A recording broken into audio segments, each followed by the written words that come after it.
More comfortable. Crisscross applesauce on the bed, you know? Oh, you're on the bed this time. I'm always on the bed You're always for on the the bed. podcast. I don't want to, because when I'm in the living room, then it's kind of exposed. There's a lack of privacy. I like to be in like the recording studio when I do this. The recording studio. Is it there just one person? One other person in the house? Exactly, but I don't really know him, you know? If it was you and me, then maybe I'd do it in the living room, but yeah. In person? You think Huh? like when we get back in person next fall, just live from One on Center? It's Uh-huh. the 3B. What if we're on the third floor in the No, beta I'm not wing? on the third floor. What floor are you on? 14. Oh, okay. Well, if I'm on the 11th floor, that's gonna be 14 minus 11, which Which is is 3. Or if you're on the 17th floor. or if I'm on Or the if you're on the third floor, I third could go floor and down then to the. B. That's exactly, I was grasping for it, but I couldn't remember the hexadecimal. All right, 5, 4, 3, 2, 1. Hello, and welcome to the second installment of TBD3B, the interactive podcast where we talk and you listen.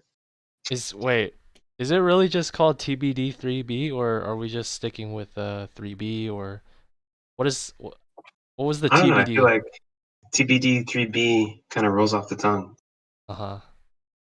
I think I'm gonna have to change the the title then on the No, I Spotify. mean, 3B is just as fine. No, TBD3B might be better because it'll be easier for someone searching. All you Uh-huh. listeners out there, we're glad that you found this podcast, but it must have been real challenging because for me, when I typed into Spotify 3B podcast, there's a lot more results in front of us. Um, Seems like the Spotify search engine just includes anything that has 3 and a B inside. And turns out there's a lot of podcasts that have a 3 and a B, some form or another, which makes ours a little difficult to find. Riveting insight. I wholeheartedly agree. We should make it more distinguishable. Wait, how did you? I think I linked you our first episode, right? I didn't even search it up. Yeah, I just clicked on the link. All right, well, we'll see how it goes from there. So, yeah, we're here for our second installment. I think before this we were just talking about looking forward to the fall. In the fall, hopefully the pandemic is gonna be over. Do you think it's gonna be over, or there's still gonna be cases? Well, there will always be cases. I don't think it'll ever fully go away. But I'm not a medical expert, so I don't know. Yeah, but are you optimistic about how America is doing right now? I'm very optimistic. See, that is the great thing about this country. We are all allowed to be optimistic. Doesn't mean that we should be, but we definitely are optimistic. And I, for one, believe in Mr. Robinette Biden when he says that we will be able to get the vaccines when we want to by the summer. Wait, is that his name, Robert? Robinette. I think it was Robinette? like named after his grandma or something. Wait, that's his real name? No way. Joseph Robinette Biden. Oh, okay, that's his middle name. I was gonna Yeah. say, I thought he like saying he's tricking us. The first name is Robinette. No. That would be quite the ruse. Joe Yeah. Biden, yeah. Do you know how close you are to getting your vaccine? No idea. I haven't been keeping up with that. I just assume that as the picture of health, of young male health, I don't qualify for a while. Hmm. We know a friend. Who recently got Indeed, his yeah. vaccine. Nearda.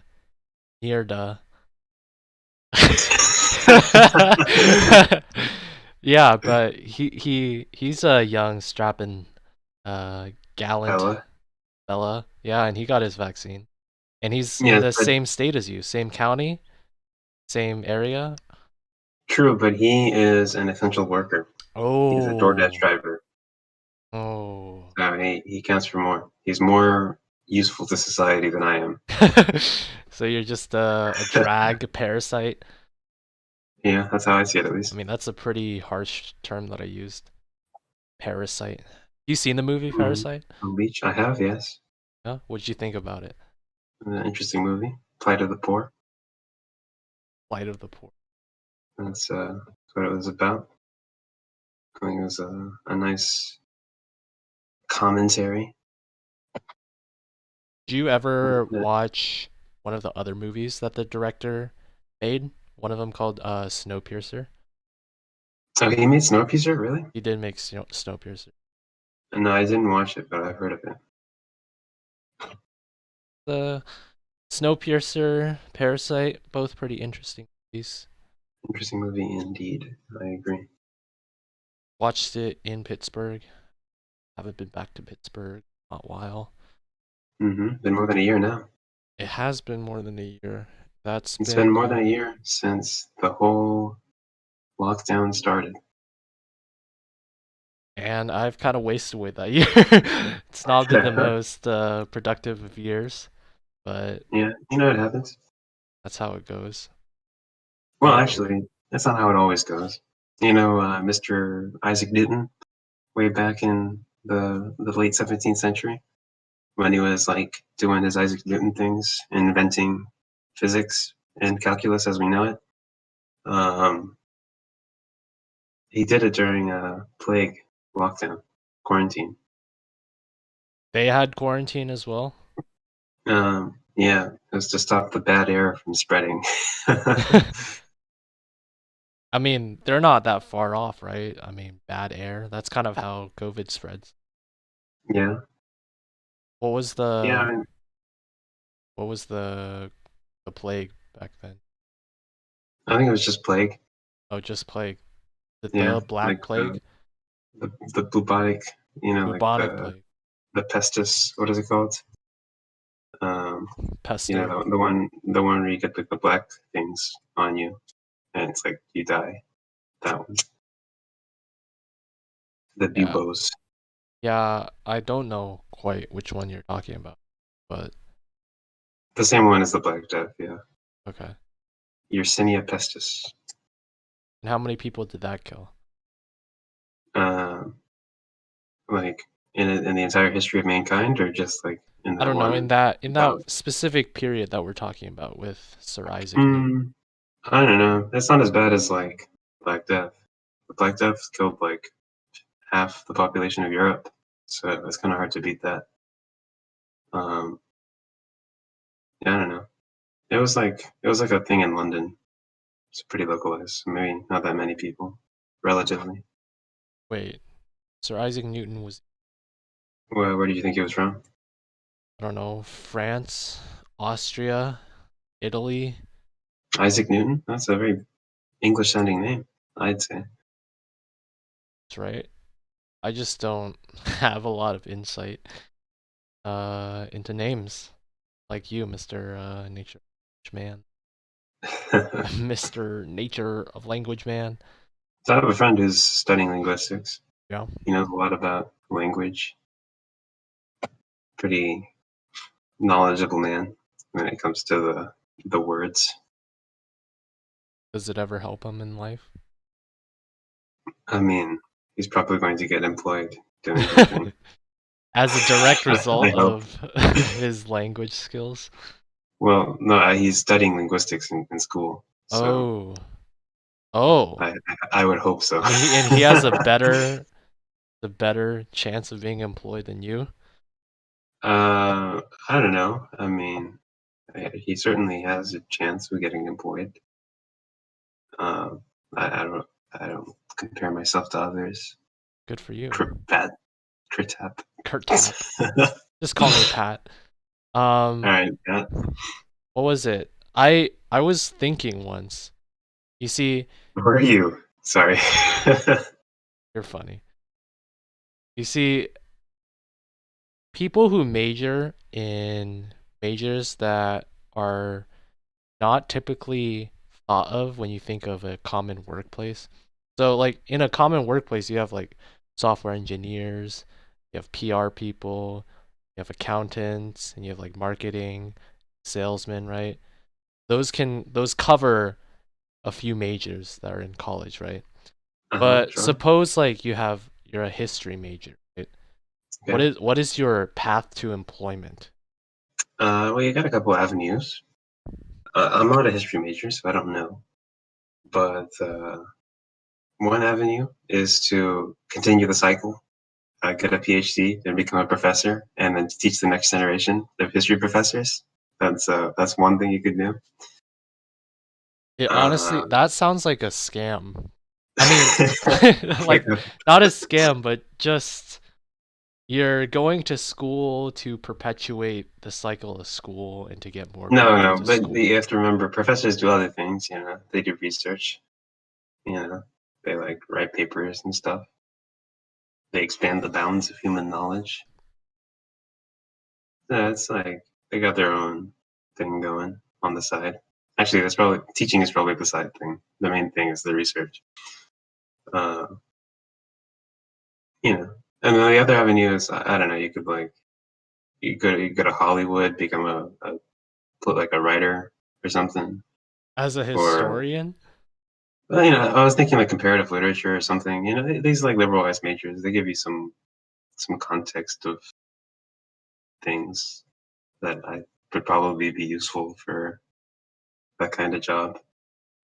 I think. I'm not sure. This is not my area of expertise, Pat. that's true. See, I was thinking, especially something like you could give an argument for history. Actually, history was one of the harder ones. Like if you were a physics major. No, physics has you got plenty of things you could do, right? Because that's like a math thing, STEM. So you have like math skills. You can do pretty much anything that requires problem solving. But no, I'm saying like something. So having the math skills, yeah, makes you diverse enough. To probably go into kind of or job that requires mathematics skills. But what is the beaten down career path that most physics majors take? Is it just getting a PhD as professor? I have no idea. This is not my area of expertise. If you weren't a comp sci major, what sort of area of study would you most like to pursue? I think I might have asked this last time. I think you said history. I don't know. I don't definitely. I did not say history. Um, because the answer is I have no idea. I have no clue That what is I a would good say. answer. Well, that's It's a good actually not answer. a. I It's thought it not. was a terrible answer. Yeah, I was gonna say actually that's not a good answer. That's a standard answer that most people Very say. cliche. Yeah. Um, See, I'm not sure. What do I like to do? I have no idea. That's why I I'm just kind suggested of history because you get quite into history. You're pretty into history. well. I know some things that happened before now. Yeah, That doesn't mean that I am into history. but you're interested in history, right? I just remember the things that I have seen before. That's what it is. That is all. I've So taken you don't actually some think any history of it is classes. interesting. I've played some history video games. I just kind of absorb what is presented in those media. You know, does that mean that I'm interested? Yeah, probably. Yeah, maybe. I don't know. History's kind of like useless though. That's exactly what prompted this, right? What's the career path? You become a professor, and that's the only one I really could think of, or what you suggested as No, well. okay. So even so, if money was not an object, as they say, so to speak, What would I do? Well, I would do something that gives my life some purpose, right? And I don't think studying history would give my life any purpose. So that's why I don't know. I might have offended some of our historian listeners uh, when our podcast becomes so pervasive, so famous, One day, so heard of in the world. even if it When becomes famous, who listens to the first two? The people, see, when it becomes famous, they go back and look at the first one, mm, and then they don't look at the second one. Because why would you? Look at the first that's one to true. see how it was. Then you go back to what you're used to now. Unless So, we kind of become like the Beatles, and every single thing they've ever put out is like hugely popular. Then we're well, that's not what I was going out there for. on blast. I was saying that this particular podcast episode likely to be one of those lost the winds, gone in the wind. Right? Gone with the Wind. That's the highest grossing movie ever, adjusted for inflation. Even now, I think so. that seems Unlikely, unlikely. but I do believe it is true. You watch Gone with the Wind? No, All right. don't even know what it's about. Yeah, I don't either. So just not gonna talk about that. No, one thing I do want to talk about is something that I discovered recently, and it was related with phone case that I saw. Not that I saw, that I was shown by a friend. And friend, we were in a class together, and we were in a Zoom breakout room. This is for all the people doing online school right now in the quarantine. You're gonna know exactly what I mean. All those other people listening in the future, they're gonna be like, "What are you even talking about?" But That is so 2020 to so 2020, 2021. it's a specific year. But Yeah. what I was saying was, we were killing time, and he started playing a game on his phone. Well, not on his phone, on his phone case.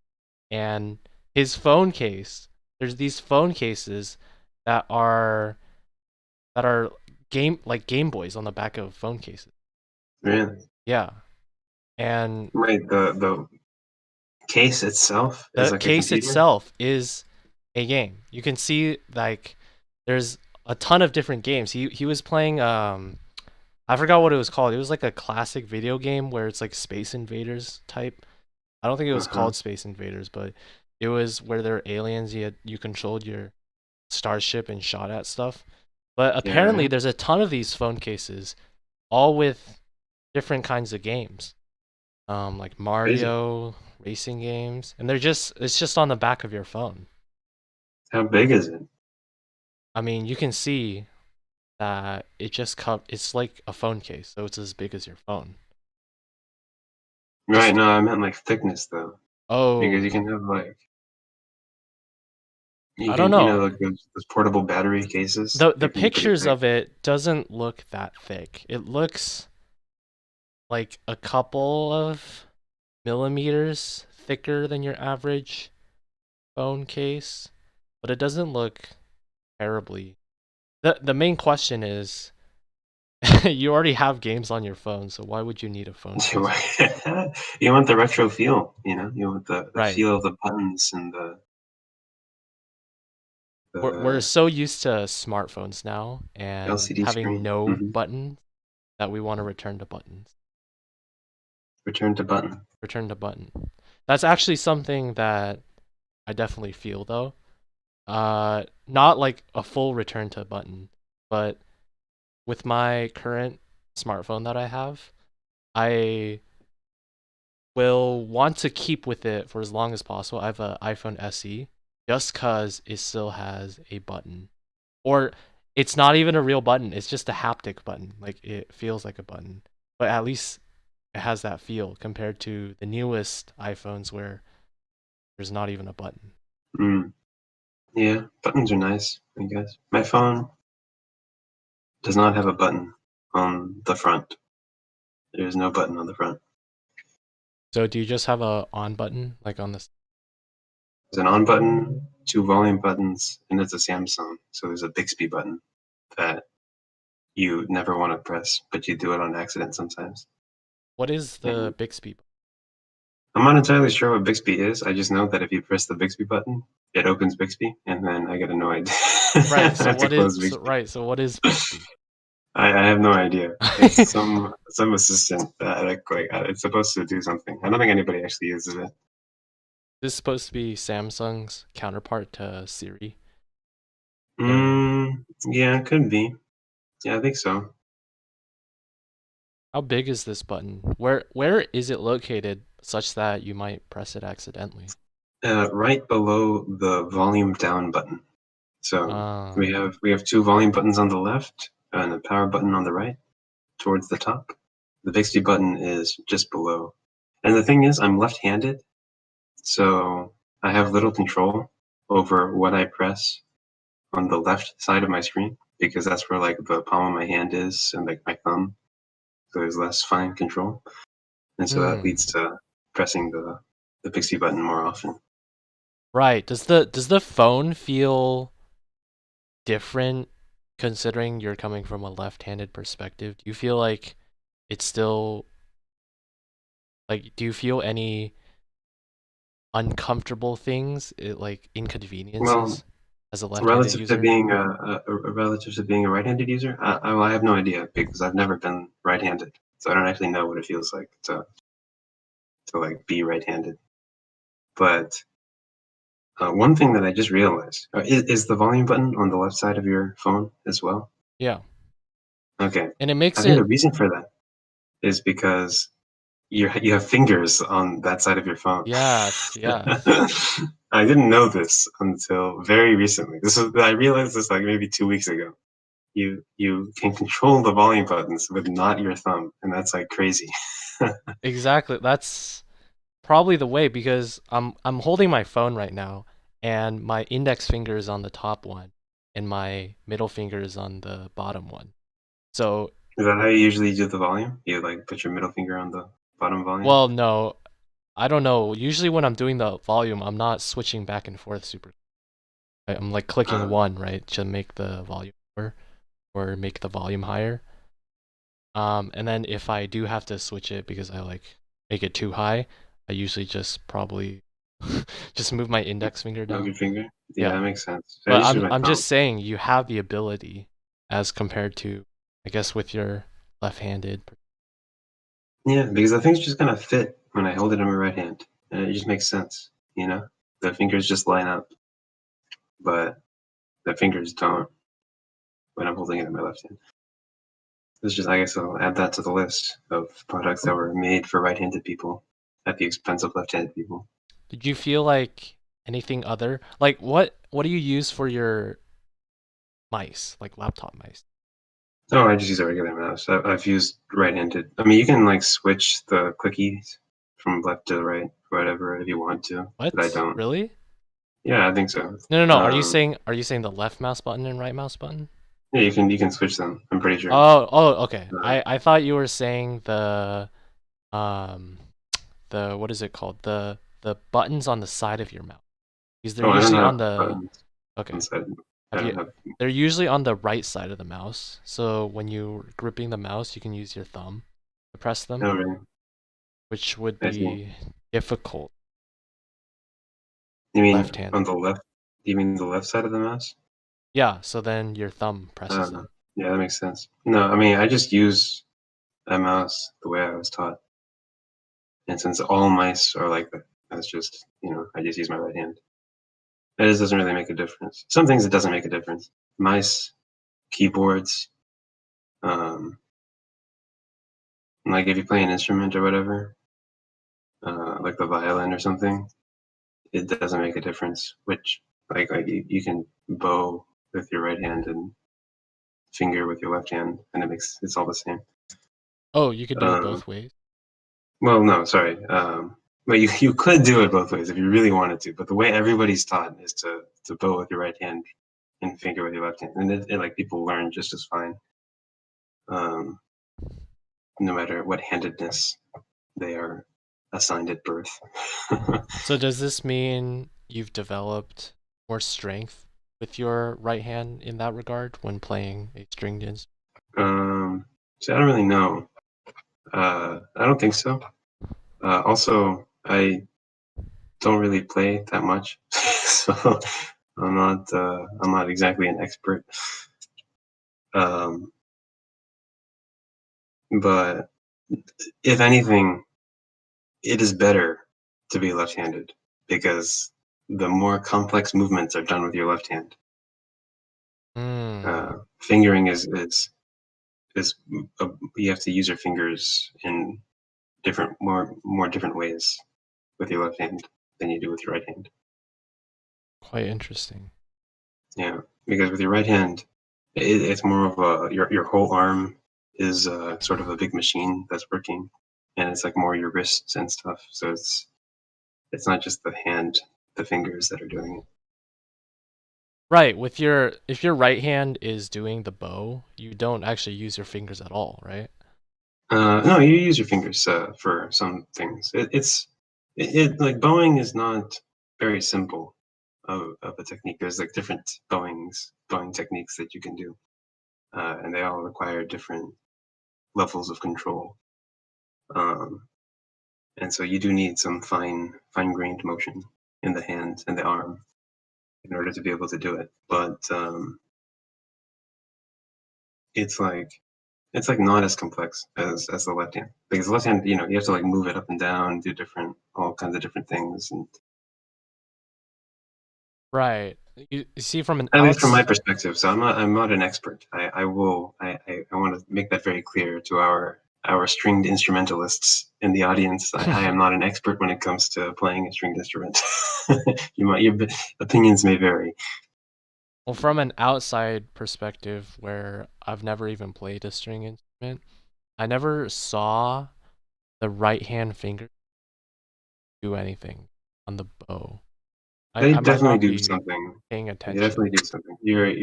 It's very balance is controlled by the fingers, right? Your thumb and index finger are very important.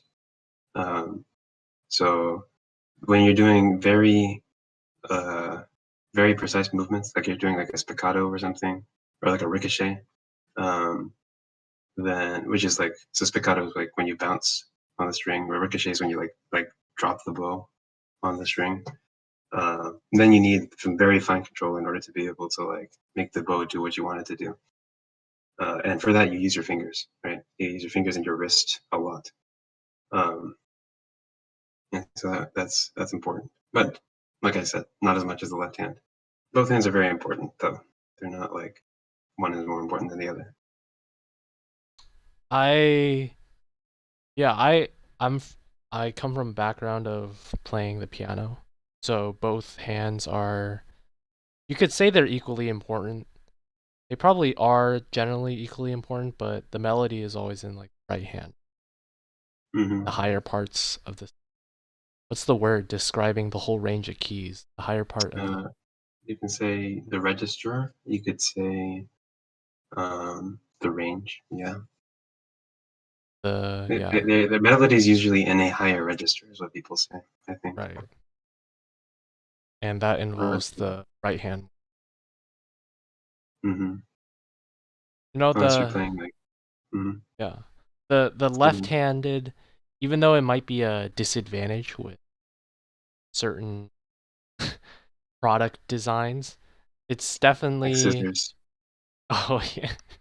I think that was the main one I was trying to think of, but I couldn't think of. Like, how do you put scissors? your... I cannot use scissors. I mean, like they're very difficult for me to use.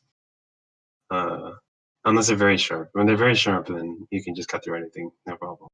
I have a pair of scissors right here, nearby. I don't know why, but I'm seeing if you can just flip the scissors over, doesn't it just work for the... If they're sharp enough, yeah. They work just fine. How does sharpness come into account? Like, because it makes it easier for it to cut. But well, that's they're true, not designed to cut that way. Really? They're designed to cut I'm pretty sure, like, because it's hard for me to cut with scissors. Wait, that doesn't make sense though, because to cut, you're just opening and closing. So how would it be different based on? No, because each blade is different, right? Each the top is like they're two different blades, and they come together. Yeah. Although it is symmetric, so Yeah, that's I don't why know. I'm confused with what you're trying to say. I'm looking at my pair of scissors right now. I don't know. It's just uncomfortable to use scissors, is all. With That your makes left hand. sense. Especially the ones with the. You ever had those scissors with the really tiny thumb holes? It's like, Yeah. and like the ones where it's 3 holes instead of 2, so you have to like put your specific fingers through them. I just would rather have the bigger holes. Yeah. Gives I mean, you sometimes I just use my right hand because then, yeah, like I'll do it. But then it's harder. just gives you better practice. Right. Anyway, back to what I was saying with the Game Boy cases. I thought one thing that I told my friend who showed it to me, like, it's cool and all, but now you have to every night you gotta charge your case as well as your phone, cause yeah, that's Yeah. just double the I mean, power. so is it completely separate from your phone? It doesn't rely on its power at all. It's just like Yeah, it doesn't. it just lives on the back of your phone. Yeah. So if you drop it, then you break both your phone and the Game Boy thing. Well, might only break your Game Game Boy Boy thing. thing, or Hmm. only your phone, if depending on It's which kind of side. well, what is the point of having just have like a separate Game Boy thing, then, right? I guess for space, but what's the point? Portability, Yeah, flexibility. It has its niche market. My friend, he's one of the customers, so I'd true. say it's a successful venture. I wouldn't say it's a successful venture. I think 5 years time, uh, nobody will have one. Well, that's because 5 years time, the phone market is going to be different. It's pretty Hmm. crazy how you think 5 years ago. What was I'm thinking? What was the iPhone 5 years ago? It was in like the 4s or 5s. No, no, no, no, no, no, no, No, I no, don't no. think so. It I think was it was like the iPhone. it was in the 5s. I'm pretty sure because that was around. No, it can't have been 5 years ago. 2016. iPhone came out in 2007. If they come out with a phone every year, it's like iPhone 9. Well, they didn't come out with a phone every year because there's only 12 iPhones. It's 2021, right? What the? No way. Yeah, okay, then maybe it was 4. No, I don't think it was 4, Uh, but I think it was either 5 or 6 because I'm remembering back to when like the end of middle school. 2016. That was not the end of middle school. Wait, was that? Uh, I can't even no. remember anymore. 5 years ago, that's I think Well, in that's 2016, this is the early half, right? So this is well, 15, 16 was freshman year for us. So oh, there okay. you go. So it's even. So 5 years ago, yeah, I mean, I guess the difference between now and 5 years ago is not as much as 5 years ago and 5 years before that. That's a bigger That was a big jump. difference, yeah. My mom used to have one of the flip phones. It wasn't a flip phone, it was one of the slide phones. And you had a whole Mm. keyboard. And Mm-hmm. I don't know, the tactile touch of the keyboard was just really cool. The gooey, like, and gooey Yeah. not in like a bad way. I don't know, if it felt cool to type on it, even though it was probably a big Oh waste wait, of you space. mean it was like the soft buttons? I'm not sure what you mean by soft button. Like it wasn't like hard plastic? Uh, What do you mean by gooey is what I meant? it was like it's like it's not like hard plastic over the key. Yeah, it's not hard plastic. I'm thinking what is hard plastic, and yeah, it's not like that. It was more comforting on your fingers to type it. Mm-hmm. It's hard to Was it like describe. rubbery? Is that Yeah, what yeah, you I mean? think that's the better word. Oh, Yeah, okay. rubbery. All right. That's what I meant by soft. Hmm. Yeah, my dad used to have a BlackBerry. Remember those? BlackBerry. That was the businessman's choice of phone. Yeah, Steve Jobs' primary target as well. Yeah. I was watching that presentation and ripped into. He was talking about all the phones. The primary Yeah, competitor. BlackBerry was the dominant force, right? Yeah. Back in the day. If you were a big shot, you had a BlackBerry. Not anymore. Now it's all Yeah. it's all random iPhones. Yeah. Hallmark of the rich person. Okay. So one thing that I saw, and this is something that I'm gonna bring up on every episode if I see another example. I have a few random pet peeves that really annoy me, Mm-hmm. and one of them is a grammatical one. Grammatical one, And you right? really might not think me as a very snotty Grammar. grammar grammar Nazi. That's the term that people. Yeah. But this one just annoys me because the two words mean completely different things. It's Mm. apart As and is usually apart. the case. Apart and apart. Like Apart and apart? Oh. A part as a single word and a space part. I don't really notice that. I notice that every time someone misuses it. And it's really annoying because it's actually quite common that I see it on social media. Mm-hmm. People say, I'm glad. The main one is when they're saying like they've joined an organization or something, and they say, I'm glad to be a part of this organization. And they use the whole, and they use the one word apart. And it just means the complete opposite of what they mean. It's the biggest annoyance. No, but you have to see, right? This is a thing about language. You understood what they meant, though, from the context. And so really, it means what they meant. Okay. And But so there's no the thing is, ambiguity. you can take that sentence, like just the whole sentence I said, I'm glad to be apart from this organization. And it could easily mean both meanings because maybe you just hated that organization and now you're glad to be apart from it. Right, but nothing is ever taken in isolation. So there's always context. I don't know. See, the thing about I used to hate grammar mistakes whenever I saw them out in the wild, but now I don't care. It's like, it happens. Mistakes happen. At least you got your message across. I understood what you meant. You were able to convey your message where you can all, be happy. Yeah, That's the way I see it. Not me. That annoys me. So I guess you have nothing that annoys you.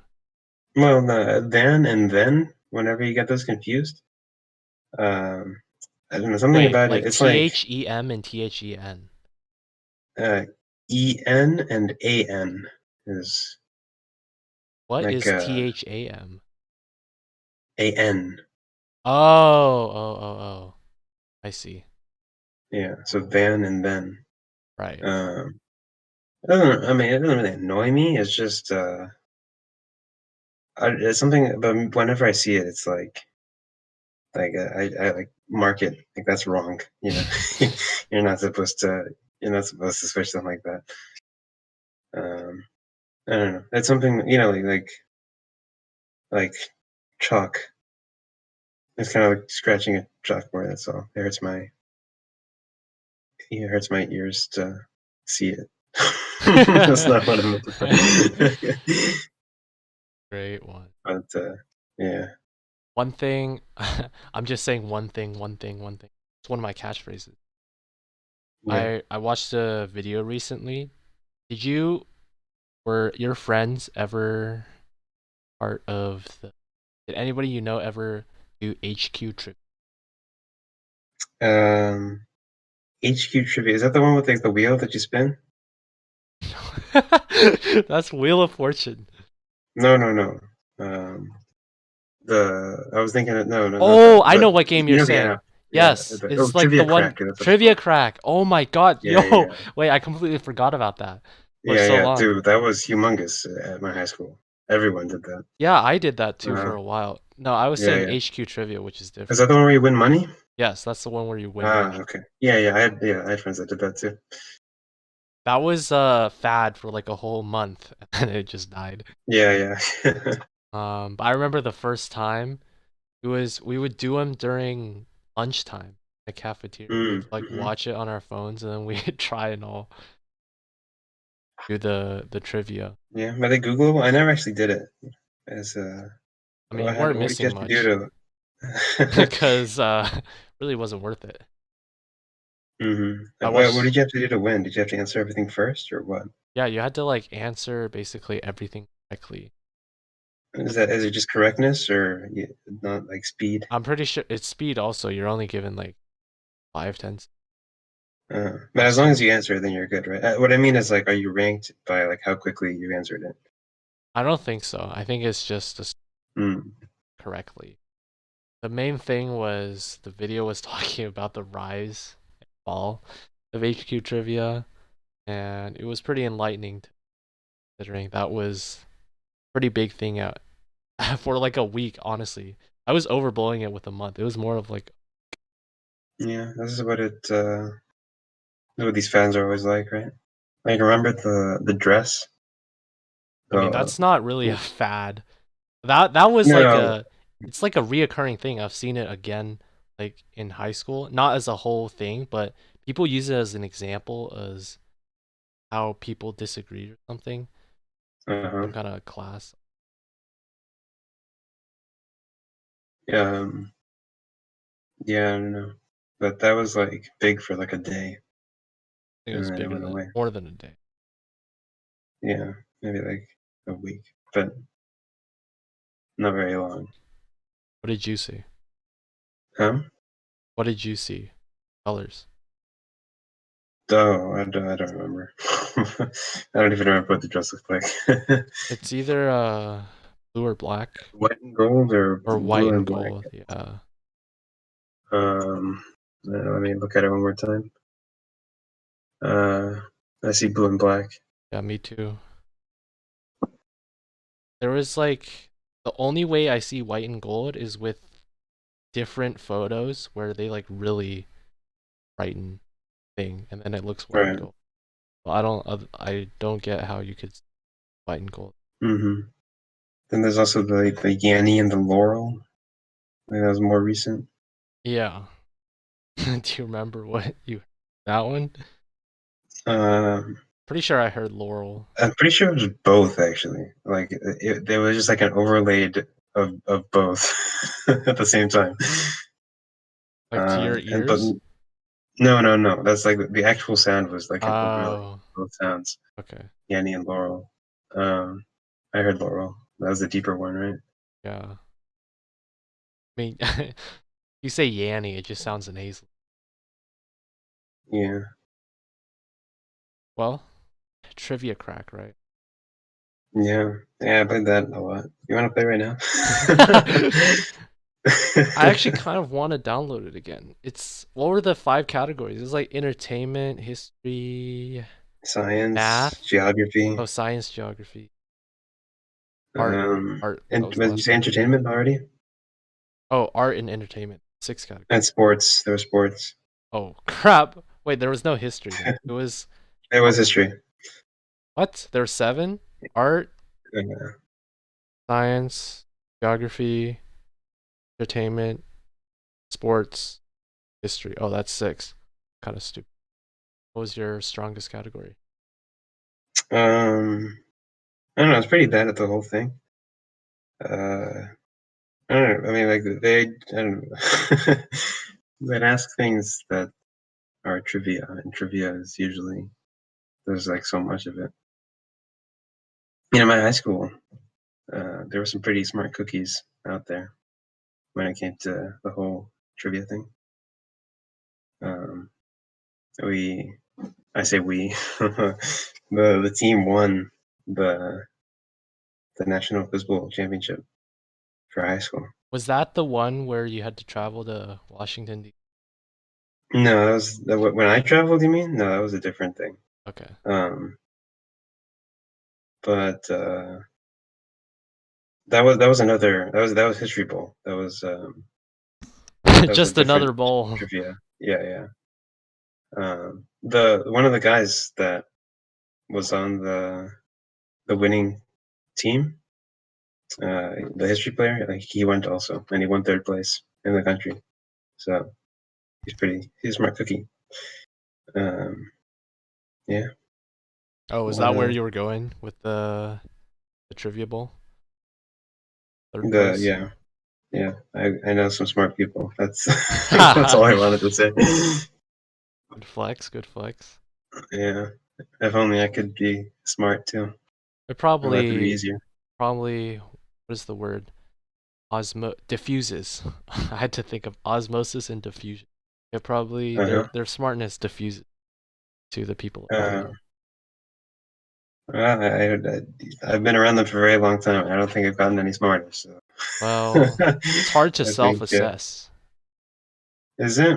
I don't know, man. I feel like I am the person who is most qualified to. You see, when you're self-assessing, also you're comparing yourself to the. Like, how are you self-assessing?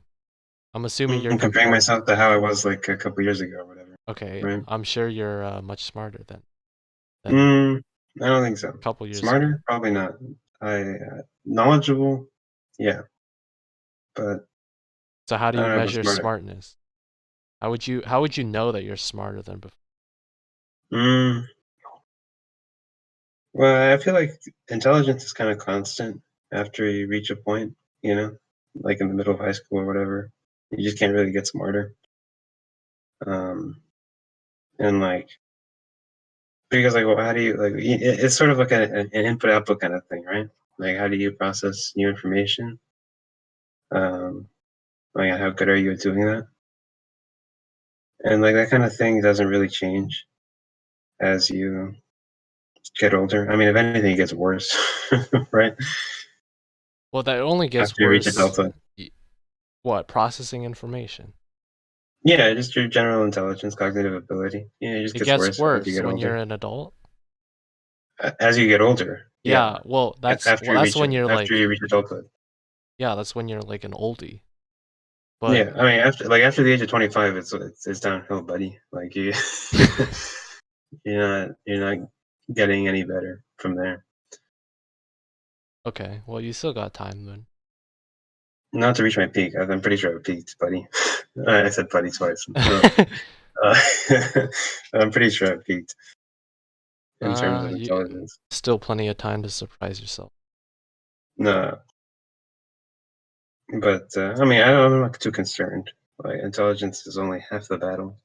What's the other half? Right? The other half is knowing things. And that's why we're in school.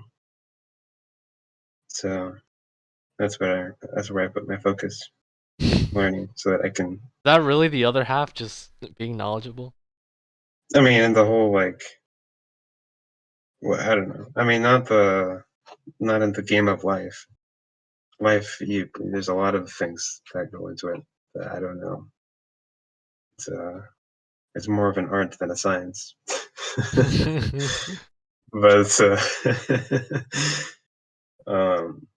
in terms of like, I don't know, going about processing data as the data processing machines that we are, you got your intelligence, right, and like your knowledge, and that's how you see the world, Because like, most of the math problems that I can solve, right? If you were to like tell me to like, I don't know, do this math problem, right? You gave me a math problem, you're like, do it. The vast majority of the things, like the possible math problems that I could do, that you could generate and give me, are things that I have been taught how to do. Okay. I will be recalling from memory how to solve this particular kind of problem. So what does intelligence do then? If everything is just recalling from memory from lessons that you've learned before that other people taught you, that all of that is knowledge, then where does intelligence factor in? I feel like intelligence is more of like a creative thing, you know? Like how are you able to generate? Or if you're presented new like knowledge, how quickly are you able to like incorporate that into your base so that you can use it later, right? Like Shit, how I'm good fucked then. um but yeah, so it's a very like I don't know, I'm not it's still it's a work in progress, you know, my whole intelligence philosophy, so to speak. Um I'm not exactly a philosopher, you know, an epistemologist, if you will, but it's a very strict kind of definition for intelligent, and like I feel like there are very few smart people, like truly intelligent people in the world, um, and I am not one of them. That is the two conditions that need to be met for a working philosophy, a working definition of intelligence. There has to be few of them, and I cannot be one of them. I cannot be So. one of them. Just um, selling yourself short. You might get there one day. no, I don't think so. I don't think so because you have to be like special, you know, and I'm not special. Well, it's all relative. I don't know. You might be special compared to others. I don't think so.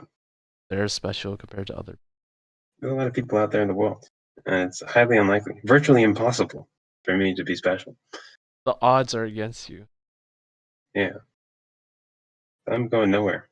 I mean, well, the thing is, sorry. you know, what I was saying about special, it's relative to what you're, in what aspect you're, what perspective you're looking. Well, like maybe you'll become a special string player. I'm grasping the No, straws there.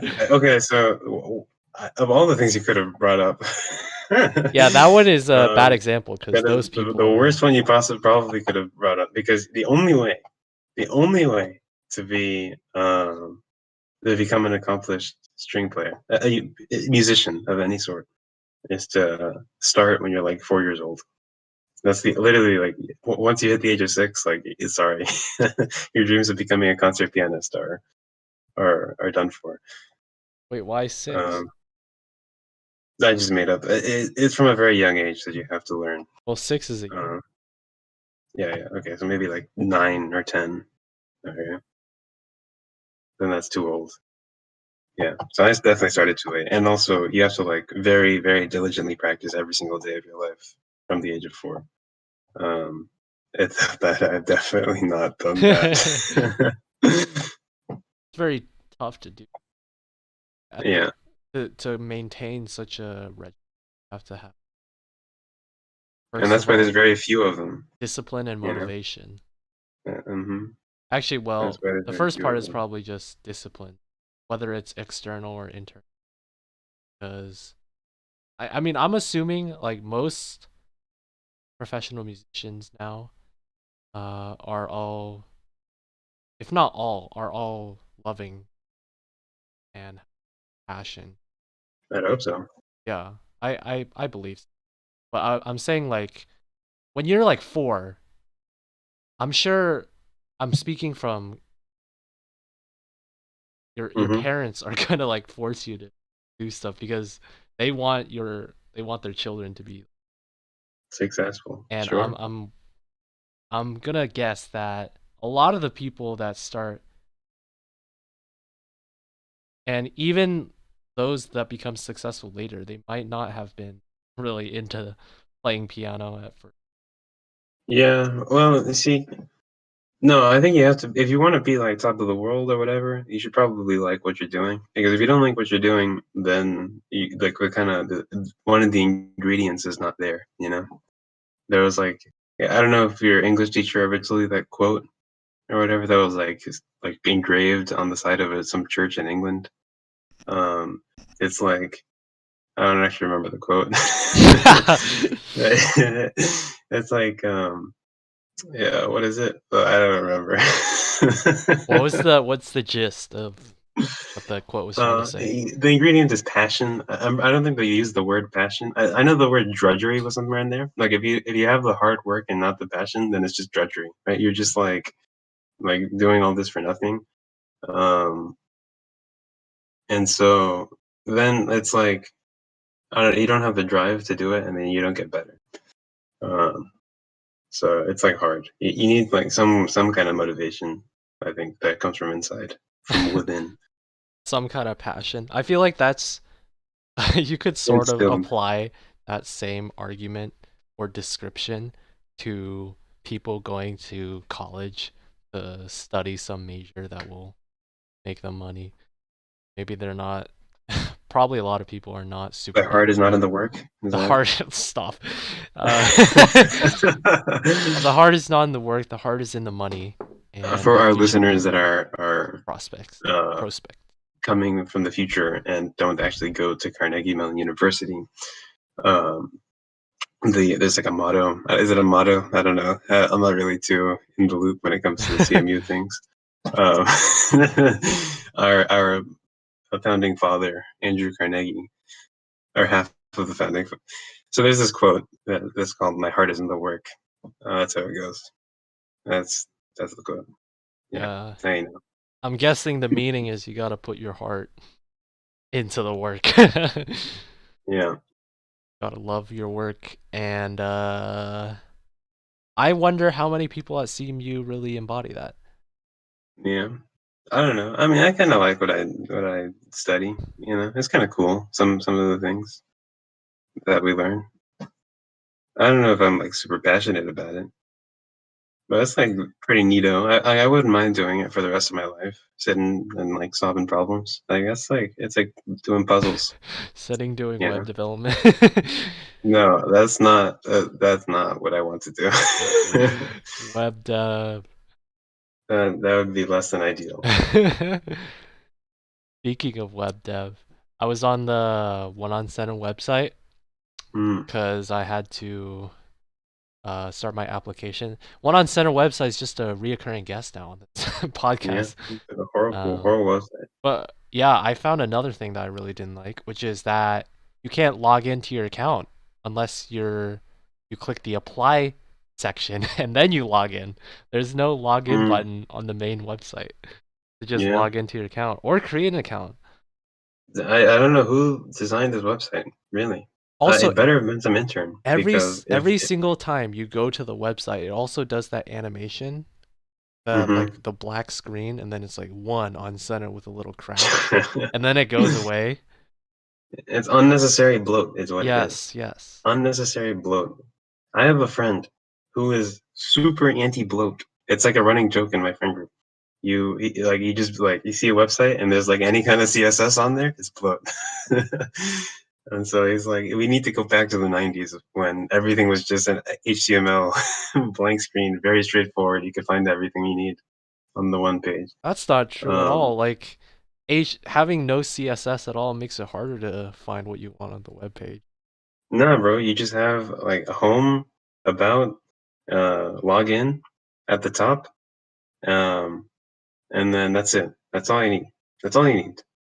There you go. There's like 3 things. Well, I'm saying if it's not stylized, it's harder visually to find what you're looking for. Well, it can. I mean, maybe no CSS was a bit of an exaggeration. Yeah. But yeah, you got the point. I hope. I understand the point. Is he gonna go into web development? No, he's definitely not. Okay, so you want somebody who has true passion for computer science. It's this man. He will read extensively about CS.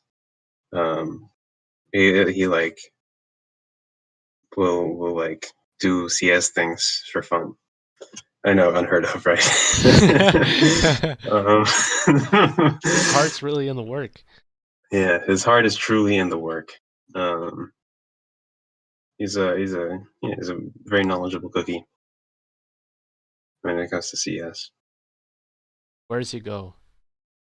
UTD, like Ben Awad did. Yeah. Does he make stuff like Ben Awad? Like, what is his? You say he does stuff. Yes. Well. What kind of projects? I don't know what he does actually. I don't know if he's done any like big projects. Because he mostly like solves like they're not leak code questions. It's like top coder questions and stuff. You know, like the stuff they do in like competitive programming. He'll just like do those for problems for fun. You know. So he's a masochist. Yeah, in a sense, he's a good friend. Could never be me. That's not You better me. hope potential employers don't listen to this. Well, I'm just saying doing that for fun. Yeah, I don't think. Well, it seems like you're kind of expected to eat, live, breathe CS That's not a 24/7. healthy I know, but it balance. just like that seems like what the culture is like. You know, you have these projects and you know, people. It always we always sort of break into conversation about CS things at some point. That's just like a thing that we do. Do we? I don't know. It just kind of like dominates our lives, I feel. Well, that's because we're studying. Yeah. What kind of But do conversations you do think we? business majors talk about school like ever outside of Well, class? that's not a good comparison because business majors don't do school. Yeah, I mean, Apologies okay. to all the business majors. I do have a few business They major probably all agree. friends. It's just on a side of what's the called cross friendly fire. That's the term. Uh-huh. Yeah, But no, is that no, what you no were offense saying to when you were saying business talk majors. CS, just like school stuff? Because I'm sure No, other I majors mean, do that I don't too. mean no, but like things relevant to their like they don't talk about. Well, I guess you don't. What do you talk about if you're a business major? Okay, if you're like a physicist, right? If you're a You physics talk about major, like physics majors stuff too, I bet. I'm highly what do you confident. mean? Like you talk about like the Physics? homework and stuff. No, but I'm talking about outside of school, though. You know, So okay, outside of like sometimes school I'll just like break into conversation about like I don't know, about like P threads CS? or something. Yeah. Since when? Hmm. You know, since like always, this is just how it's been since I started studying CS. I think But I that's mean, just you then. I'm I don't think that's okay. a generalization. I don't think I do No, I that. mean it's okay. I also most of my friends are CS majors, so maybe that's why. Um, like back home, also, it's like very prevalent. Um, so that could be part of the reason. But I feel like I don't know. It's sort of it's like definitely something that defines me, unlike some other things. Do you want to be So, defined by CS? That's something that uh, you don't want. no, I feel like it's something that is going to be. It's definitely a big chapter in the life of Alon. It's not a chapter, but something that is a recurring theme. You know, Intro one of the an overarching. intro, a topic sentence. More than No, that, that's I'm not sure. true. If you're writing, if my life is a book, then it's a recurring character. My CS And what would personality. be the other recurring, the supporting cast? Yeah, maybe we shouldn't have used this anthropomorphism. What's wrong That's with it? I feel like theme is a better idea because now we're like saying concepts are people, and then people need stories, like they need actions, and my CS-ness doesn't really do things. It's just kind of a part of me and like drives what I do as the protagonist of the You story. could probably anthropomorphize it. Like How so? what would your CS persona do? Uh, sit at home. Cry until 3 in the morning. Shit. Yeah, It's just like that's the all that really comes to movie. mind. What's the movie with the emotions from like Pixar? Has that famous Inside quote? Out. What's it? Inside Out. Inside Out. Yeah, that's the one. It has that. Have you ever thought about what other people are thinking and then the mom's head? Uh-huh. I think that was oddly specific. It's just a meme that I remember. But yeah, So you're saying Matthiasness is one of those little emotion people yeah. inside the hat? Uh-huh. And he's pushing on the buttons? I I guess he mean, well, pushes multiple of the buttons. well, He's like the apparently he captain of really the ship. does that because you were saying outside Yeah. of school, which is outside of Yeah. his domain. You're He's saying pushing the he's the buttons. captain of the ship. Yeah, he's pushing the mouth button. Yeah, I don't think he's the captain of the ship. I don't know who is though. Who's the captain? Mm. Mm. Yeah, I don't know. We're getting into some like real metaphorical territory here. Well, it seems Who like was the captain? Who's the captain of your ship? it's a one-person ship. I'm the captain of my ship. You are composed. You are the ship. Pat ship. Pat ship. Who is the captain? The captain of Pat ship. Who's the captain of Pat ship? I think what you could say is it's a rotating position. You have characters, and suppose it's like, what's a good example? I was gonna say, I was gonna say Capital One TDP, but I don't think that makes sense to you. What? No, that means. Yeah, So that is makes it no sense. the thing that you did over winter break? No. It was just a description of a program that Capital One. But it was, what's a better, what kind of job rotates? Like, go here, like a cop, you do like traffic duty. I feel like or as like a migrant worker that goes around and like picks grapes and stuff. oh yeah, so California. based on the season, you like pick different crops, right? Yeah, it's a So hard job. the crops. Very I'm underrewarding. the migrant worker here. I'm the. It's actually really hard to be a migrant. Right? You're actually specifically barred from like obtaining a green card if you're a migrant worker. It's pretty bad. But that's a different topic for another time. You're like a migrant worker. Continue. wait.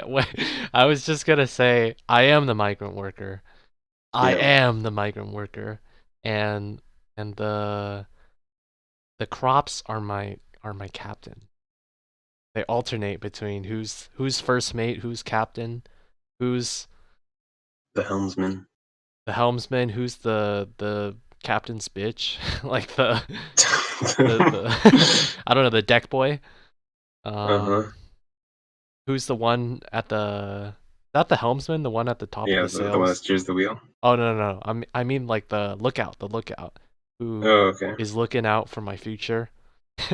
Who usually does a terrible job. He's like the guy on the Titanic, huh? That's my ship, and that's probably why my ship is not very efficient because of the rotating crew. Just well, it's been sailing. It's been going. There's no specialization between. Ships. They the old like sailing ships. They look really nice. I think. No, they're very works of art. I was super. Yeah. I saw that recently. It was a random thread. It was a warship porn or something on Reddit. But that was different. It was a different post I saw somewhere else, and it was like the most beautiful ship ever made, and it was just like this. It's a sailing ship with like a ton of sails. It just looks really cool. I forgot what they're called, the sailing ships. There's different kinds. There's like I remember there's one that's like called Cloud something. And there's like a specific type of ship. It's like characterizing the ships that did like trading, and they traded across ocean and like a caravel, or is it like a no, not caravel. It's like like a sort of trading ship. You're saying? I'm googling. Oh, Flying Cloud. Right, it's a clipper ship. A clipper. Clippers are small, aren't they? Well, Flying Cloud, I don't think it was small. Like if you look at the Oh, maybe picture they're of not small. that ship, it's a pretty big ship, and Oh, yeah, they're not small ships. it looks quite Well, they're. cool. A ton of Hmm. sails.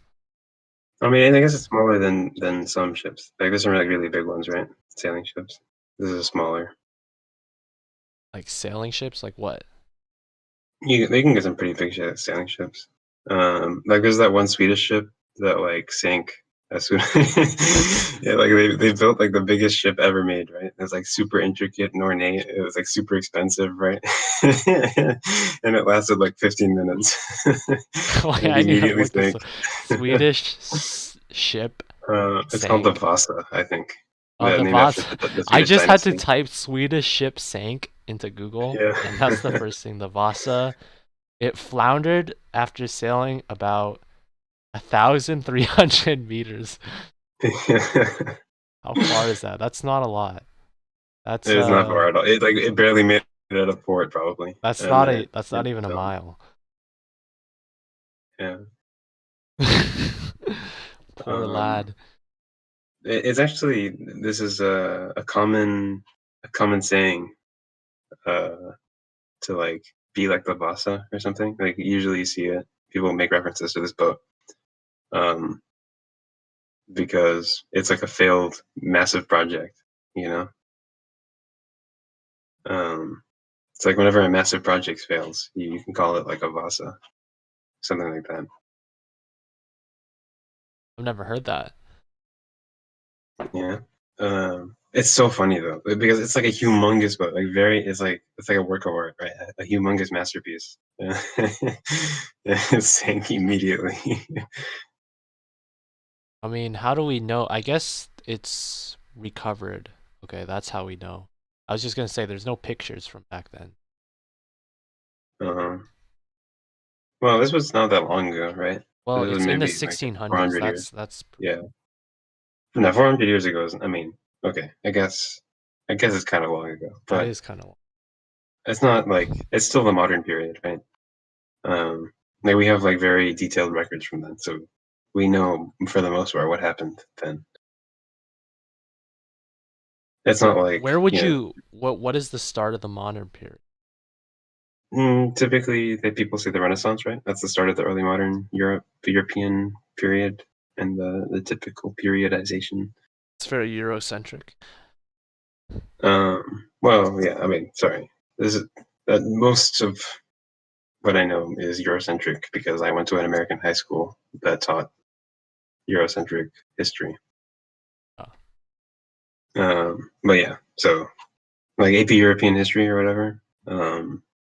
It covers Europe in the early modern to present day, contemporary day period, right?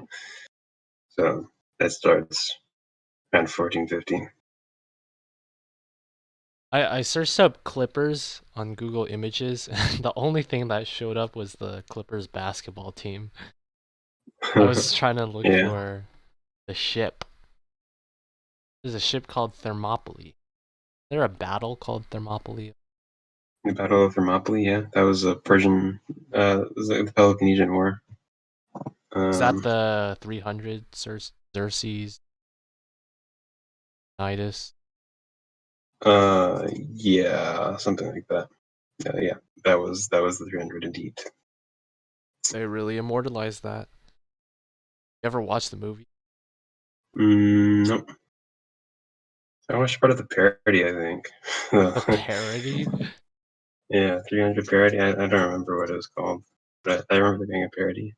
It was like on TV one time, and I saw like I don't know. It was just kind of on in the background. You ever have like the TV on in the background and it's just playing some movie I actually from don't do cable? that because when is it Meet the Spartans?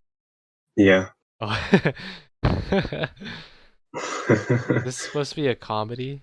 Oh my god, I it has think a so. 2.8 out of 10 on IMDb. It's 2% on Rotten Tomatoes. That's one of the worst ratings I I've didn't say it was seen. good, but it definitely.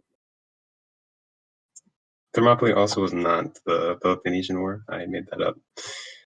Um, Meet the yeah, Spartans. It sounds like Meet the Fockers. Like what I think of here, Meet the Robinsons?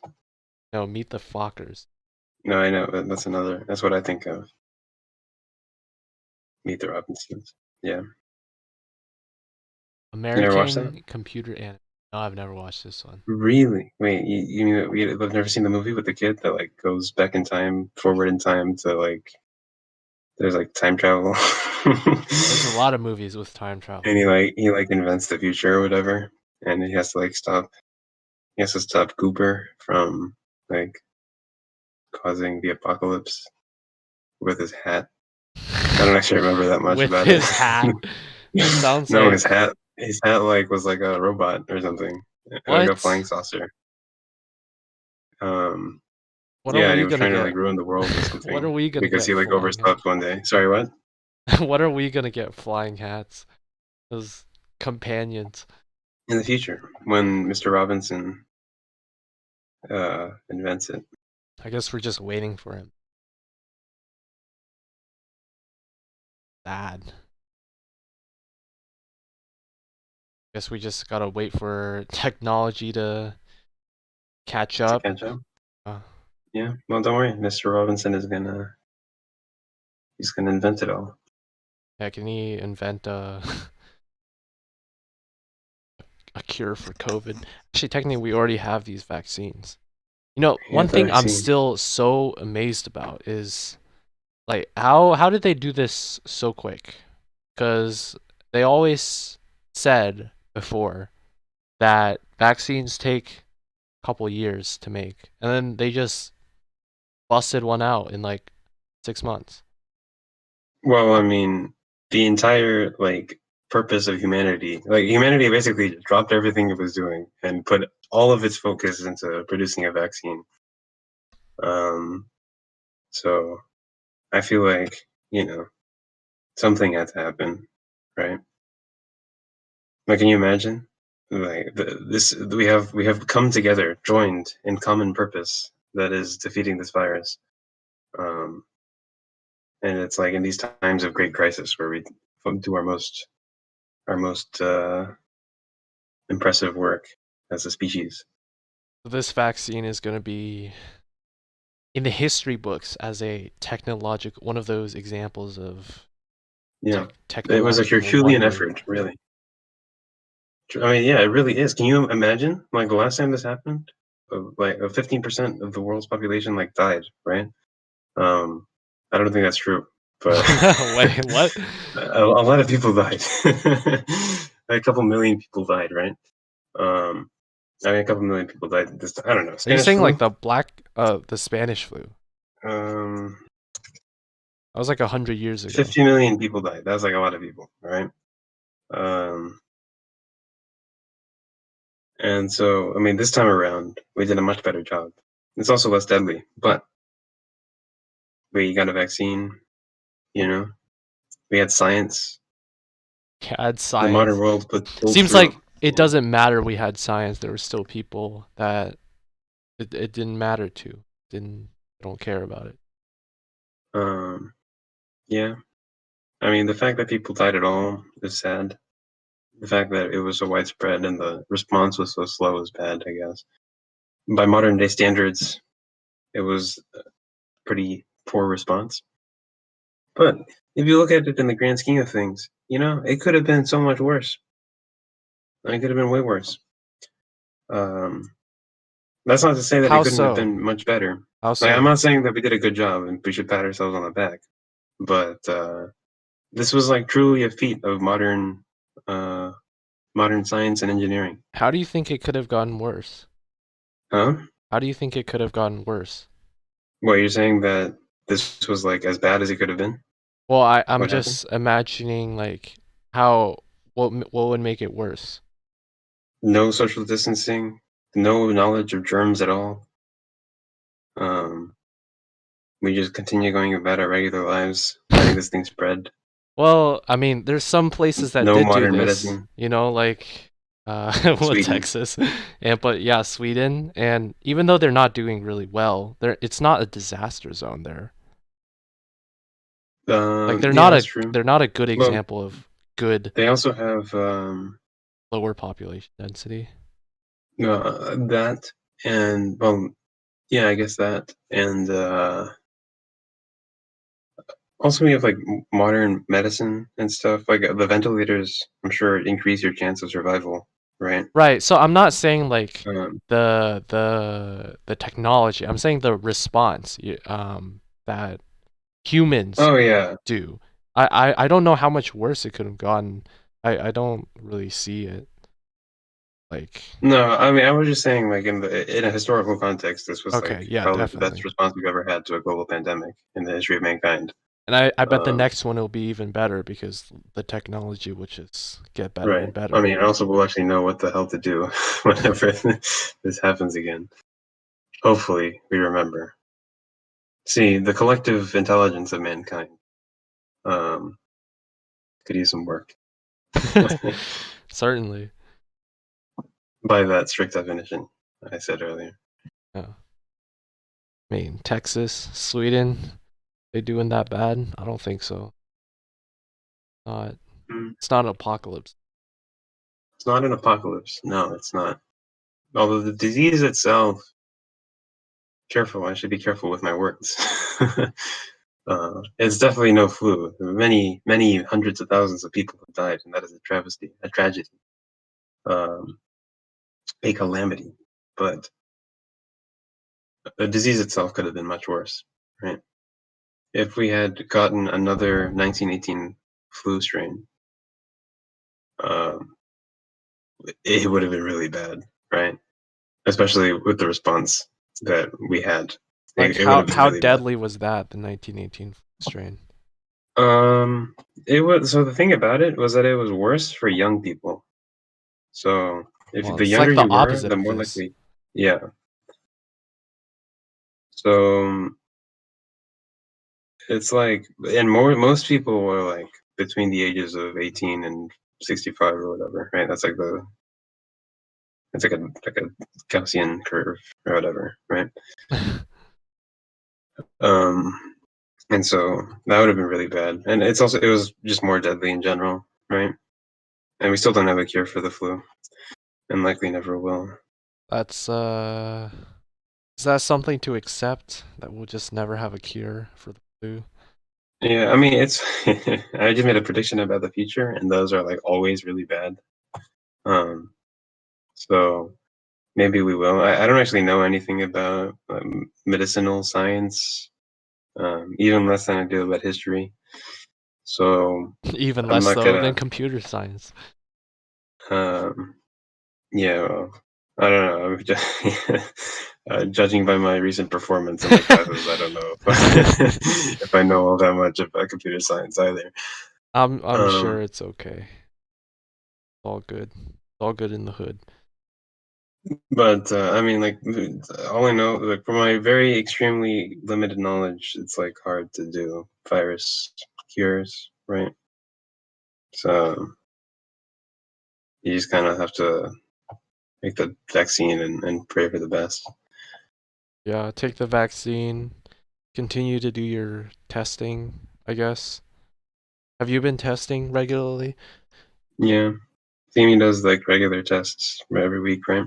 I I heard do that. I heard you had to it's like a ton of spit. Like Mm-hmm. It's not a ton. a So huge they tell you volume. to like, um, you have to like fill it up a certain level. Um, it's not the whole tube. It's I don't know. I'd say it's like, mm, like maybe a tablespoon of spit that you have to make. Maybe a bit more than that. Um, and so there's like a bit of a walk from where you check in to the parking garage where you like do the test. Oh, it's in And the so if you're parking just like, garage. yeah, they converted the entire parking garage to like a big testing center. Hmm. What happens Um, if people want to park? that's actually not the whole parking garage. That was a slight exaggeration. But a large portion of the parking garage is now a testing center. Um, yeah, and so like if you just start generating spit on the walk from where you check into the parking garage, then it's not that bad. and if you're like well hydrated. Is there only one type of test, which is the spit test? For asymptomatic, like regular weekly testing, yeah. Is there a different test for symptomatic? Yeah, I don't know. I've never done symptomatic testing. I heard, I forgot from who, but I know there's like you stick it up the nose or I've done something one of those before. Yeah, for COVID. for COVID testing. Yeah, How did that feel? it was very strange. I did not enjoy it. But I mean, it wasn't like terrible. They just take a little thing up your nose and it's there for like a second or two, and then they take it out, and that's it. Okay, that's not that. Yeah, that's not terrible. I guess it's Yeah, uncomfortable. I mean, it's just like a though. weird feeling because you're not Yeah. used to having things like pushed like behind your, they like stick it up into your cavity or whatever. Yeah, I think one thing we can say is even if it's uncomfortable up the nose, it's probably still better than what they did in China, where What is it? they started doing anal swab Oh shoot, corona really? tests, where they stick it up the ass, straight up the Uh-huh. arse. That sounds really uncomfortable. That sounds. That's extraordinarily uncomfortable. But I mean, people do colonoscopies, right? That's like a thing. Yeah, but this is like if you're doing coronavirus tests, they're supposed to be regular, right? I don't think you do a colonoscopy on the regular. Plus, after you Yeah. do a colonoscopy, I bet you can have like an enema, right? Mm-hmm. I bet that's like at least kind of. Yeah, I don't know if it's soothing, having water flushed up your bumhole. I have no idea. Probably be. Wait, I really wonder how that water looks after it comes out. I don't.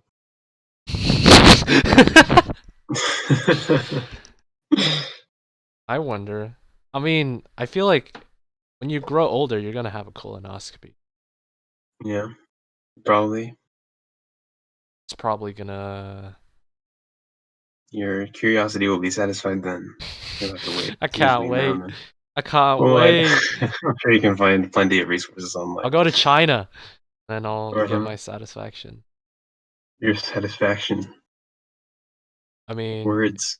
it's pretty crazy in China.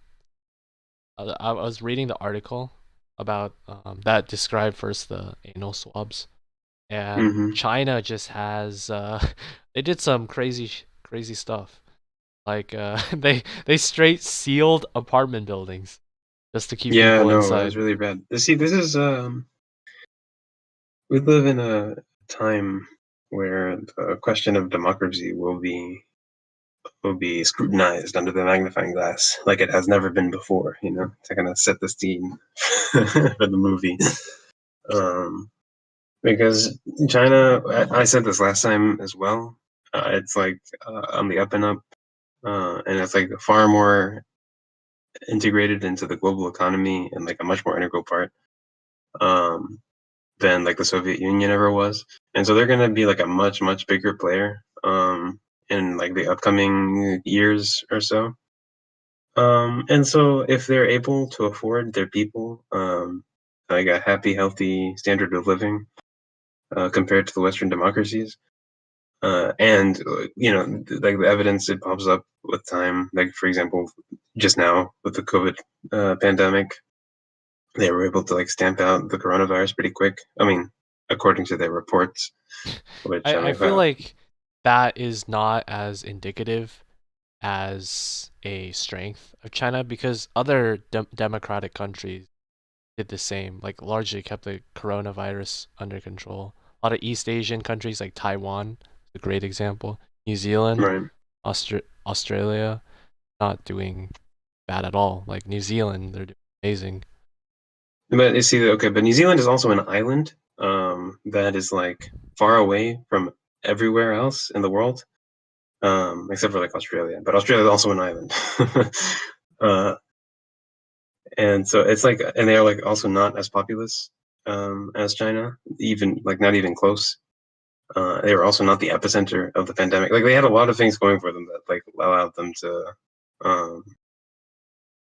to stamp out the pandemic really quick. And okay, Taiwan. Let's see, like, okay, South Korea also. These are also like islands. South Korea is very isolated from anywhere else because North Korea is a bit in the way, right? And so yeah, so that's like it's easier to do management of this kind of thing there. I'm not saying that they didn't do a phenomenal job, right? It was strong leadership, good on them. But there's something to be said about how you were able to manage 1.4 billion people in order to stop a pandemic that started within your borders. Hopefully, we are still allowed to stream in China after I said that. I just gave them a compliment. Gave him a compliment and a disputed fact. Yeah. Well, it's not disputed. It started in China. Yeah. Well, it's not disputed, but it is disputed over there.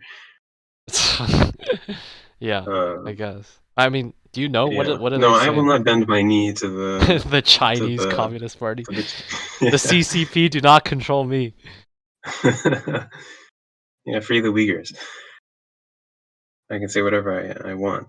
I live in a free country. Next time you apply to to visit China, they're gonna be like, heard this 3B podcast.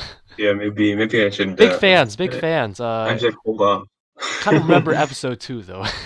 Yeah, I want to see the Great Wall of China one day. Hopefully, I'll be able to go. I mean, lots of avenues. You could. Yeah, become an and so okay, my astronaut. point. Oh, Sorry, what were you saying? well, I was saying you could become an astronaut. So Yeah. look down. No, that's actually a myth, but you can't actually see it. It's like there's no. It's there's not It's even not close to wide being big enough. enough. Yeah. But yeah. So anyway, what I was saying, it's like authoritarianism versus like liberal democracy, right? What is the way to go? Obviously, you and I are going to agree that the liberal democracy is like the best form of government that you can have. But sorry, and but you keep seeing the Chinese success story, right? As it is unfolding, and so then that begs the question, right? Is it really the best form of government? Well, I And feel like if so, why? the Chinese success story, you can.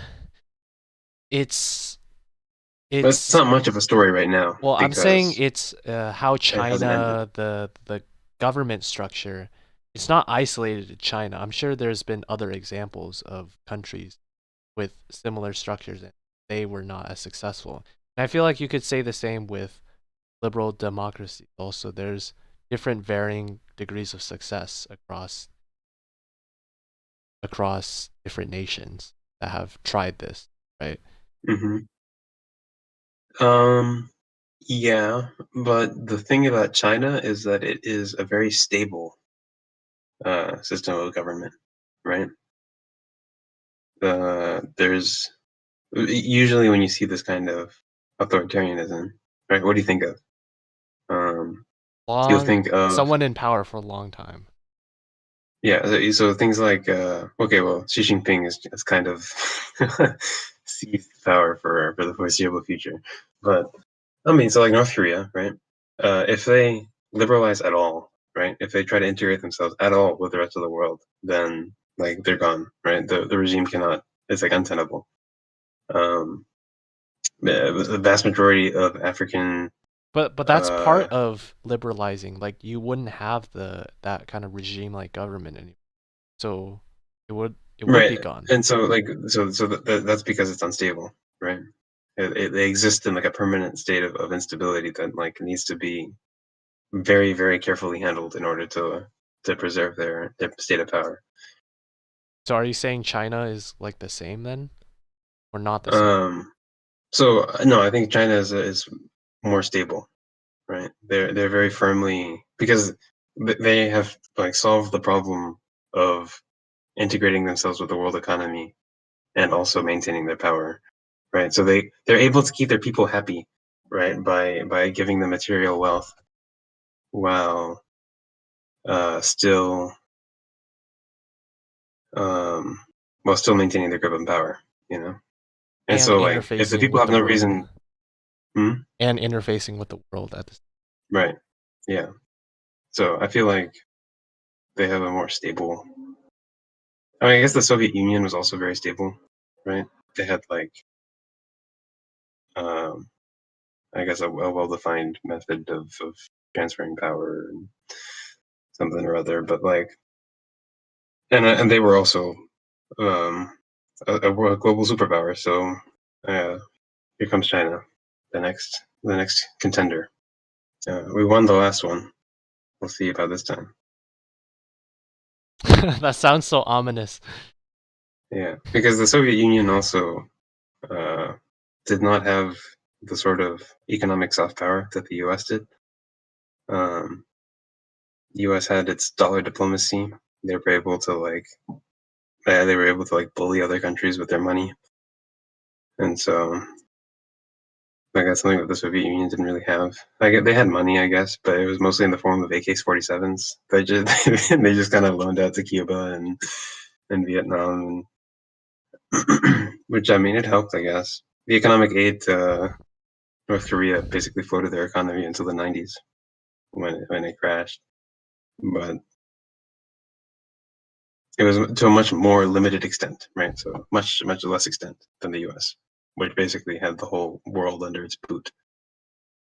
Right. And now China is more of an equal, right, if not growing, opponent, contender on the world stage. Makes sense. We'll see. We'll see. Come back 40 years later, episode what would the episode be? 40 years, episode 2000 something? It's gonna be in Chinese. It's gonna be in Chinese. Hey, 大家好，欢迎大家来听我们. Okay, sorry. 你好 Kailan, that's what I know. Wait, what was the second thing you said? 你好. Ni hao Kailan that's the TV show. Oh. Yeah. I don't know. Yeah, it's like Dora. Oh. Except Chinese. in Chinese. Really? Yeah. 你好 Kailan? Kai. Oh, 你好 Kailan. Doesn't even look like Dora. It was like a children's show for learning Chinese. That's why I said like Dora, because Dora was for learning Spanish, right? Really? Yeah.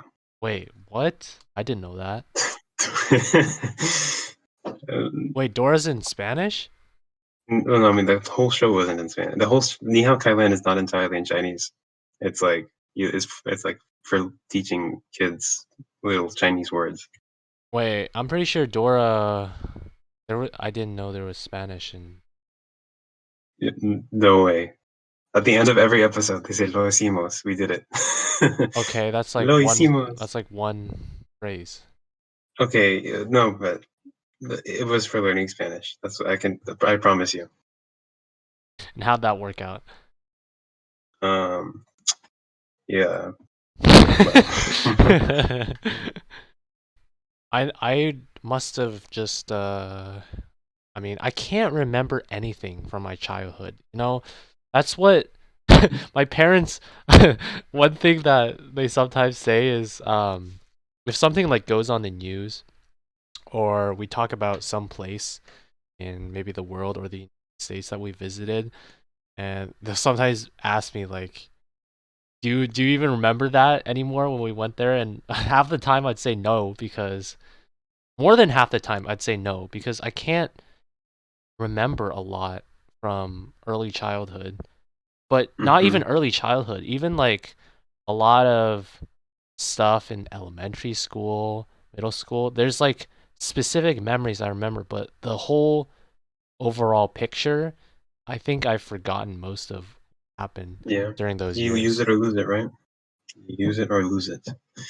Dude, when I was like a baby, my parents like cooked me everywhere. It's crazy.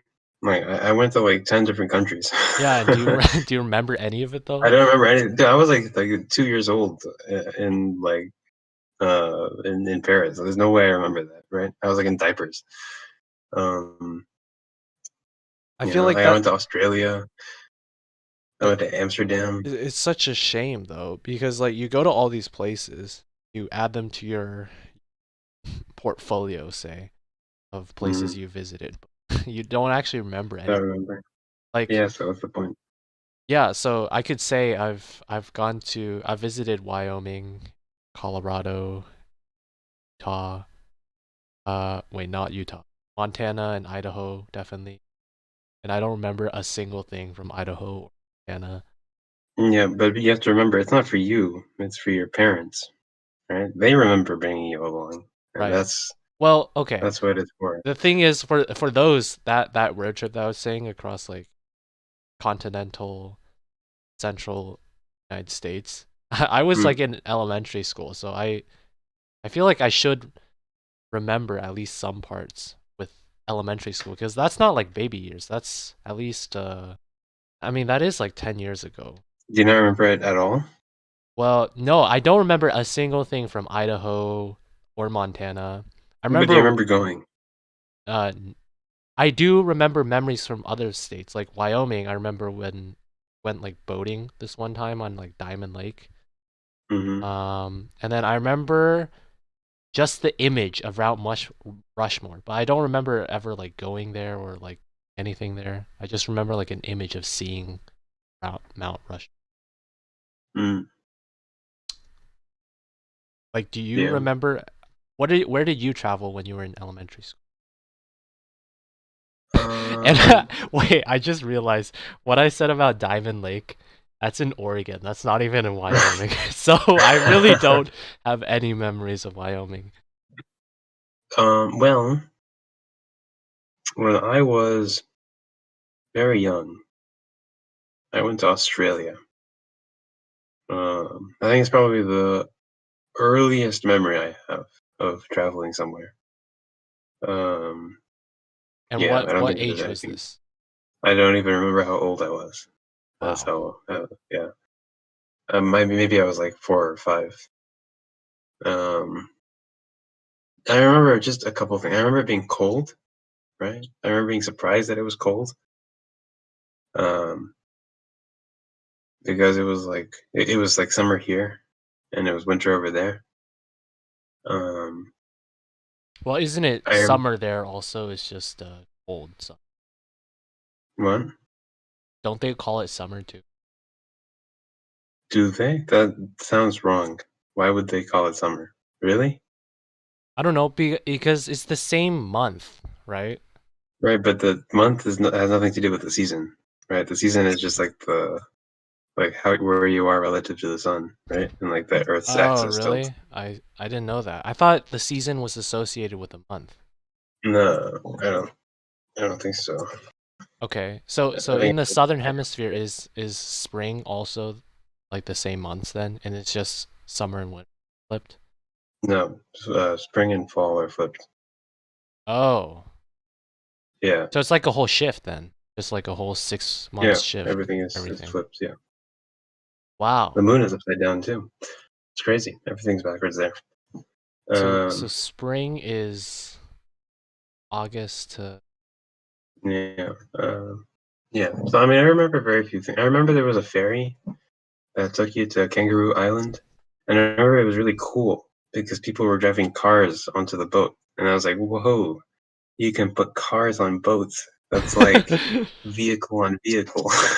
vehicle on So vehicle. I didn't know the word vehicle back then, though. It was more like car on boat. Wow, Car on you know, boat. that like blew my mind. I remember. There was another time we were on Kangaroo Island. Oh man, and we were like in this like gazebo kind of thing. There was like a big um it wasn't really a tent. It was like a big structure that was kind of open air. There was like a roof, but there were no windows, you know. And there were like posts around and like chairs in the middle and like tables. I think we were eating. This is just to set the scene. This is not really relevant. Um, so so we went to like to one of the openings, right? One of like the windows. There was like a gate and two like fence posts or something, and there was a kangaroo right on the other side. And my dad, I think he told me to pet the kangaroo. What? Wait, kangaroos are not. You're not supposed to pet kangaroos. I'm pretty. They can be aggressive and like. You were definitely not supposed to pet kangaroos. I was very afraid, so I kind of like stuck my hand out, and then I like jerked it back because I got afraid, right? And then the kangaroo like swiped the fence as I did that. And so like it almost hit me, right? But it hit the fence instead. So I remember that very clearly. I remember that very, very clearly. It scarred you. Yeah, I remember bits and pieces of like we were like in a little bus or whatever, driving down Kangaroo Island. I remember the name Adelaide. What is the significance of that? That's the city that we were. That's one of the cities that we were in. Adelaide. Canberra is the capital of Australia. Canberra. Adelaide. We went to Sydney, saw the Opera House. Sydney Opera House was nice, I guess. You have distinct memories of these. Like couldn't you go still inside. remember these. I remember seeing the Sydney Opera House. We were kind of from a distance, you know, it's kind of in a little bay area. But I couldn't really. I mean, that's like I just kind of have that snapshot in my head, you know. I gotta remember how we got there or where we went afterwards. I mean, I don't think that I can't say how I got there with like a trip to to like Pittsburgh from last year. I don't think I could remember that either. I don't think those are, unless it's like the first time you ever flew or something, that it would be very memorable. I don't think that would be something you remember. Like I went to Europe with some friends. Yeah, one time, right? I remember going to the airport. That sounds so casual. You just went to Europe with some friends, just traveling across the world. It was like a school kind of trip thing. We went to Germany in 2018. So this I remember. Okay, so if there's some reason to remember, then you're gonna remember it, right? Like my passport. You can't go to Germany if your passport expires within 3 weeks. Okay. And so I didn't know this, and it was like the day of the flight. And we were at the airport checking in to the plane, and I couldn't get my boarding pass because my passport expired in like a week and a half. So I couldn't go on the plane. And this was Saturday, which meant that the passport office was closed. So I couldn't like go there and catch the next flight or whatever and like move the flight over. So we moved the flight to like the flight, like the exact same flight on Monday, right? So it was at noon, which meant that I had to like go and renew my passport and get it printed and like returned back to me in like 2 hours or whatever, so that I could catch my flight on Monday. And so that was like a whole fiasco, right? We had to like go to downtown to the federal passport building. I mean, it's not a passport building, but we had to like go to the government building in downtown to like get the passport. We had to like wait in line. And like we sat down and we told them that we had to like get it fast because there's like a flight today. And so then I got it, and then we like ran to the airport, and finally I made it. And I had to like get there that day because the group was leaving Berlin. It was like with the tour company, right? So the tour company was like going to go, like the whole group was going to go from Berlin to Prague later that afternoon or whatever. And so like everything had to like sort of slice perfectly. And so I very distinctly remember every step of this process, right? We went to this federal building, we went up the elevator, we waited in line, we told them, we got kind of pushed to the front of line. I remember like while we were waiting, we went to this like little break room or whatever, and we got some coffee, and we took a picture out the window. So these kind of things, like, this is a very long a very long reminiscing of how I eventually made it to Germany and caught up with my group. Wait, you caught up with your group, which means your group was already in Germany, and you Yeah. had to So I had catch to up. catch them before they left Berlin, right? That was the Wow. critical point. Okay. So there was a very small window of time when I could make it there before they left Berlin, right? If they Wait. left Berlin, I don't know what I would have done, right? Then I would have to like go catch up with them somehow. and And you flew there by yourself then? yes, that was my first time flying alone, Wow. actually. Yeah. I mean, that is definitely something, a very memorable Hmm. adventure. Wow. I thought it was from the story context, I thought it was like the tour group is in Berlin and they have to leave, right? But I thought Mm. your classmates and stuff had like waited for you and were like you were all Oh, going on okay. Monday. Yeah, no. So everyone left on Saturday, right?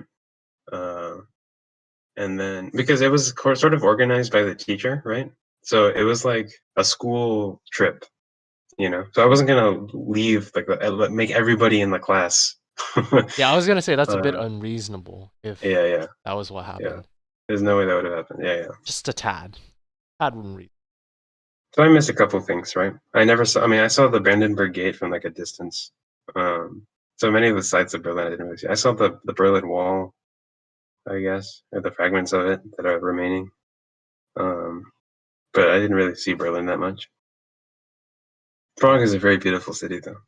I don't If think you you ever get a missed chance out. to go, I yeah, heard that Berlin isn't yeah, that's true. the greatest of attractions in Germany. Hmm. Sure, there are other that are more. Yeah, we went to Dresden afterwards. That was a much prettier city, I think, in my opinion. Isn't that the one that got firebombed in World War Yeah. II? So pretty much every building was built after 1945, but they like built a replica of the city as it was before. Um, so it's all like new buildings that look old. New that looks old.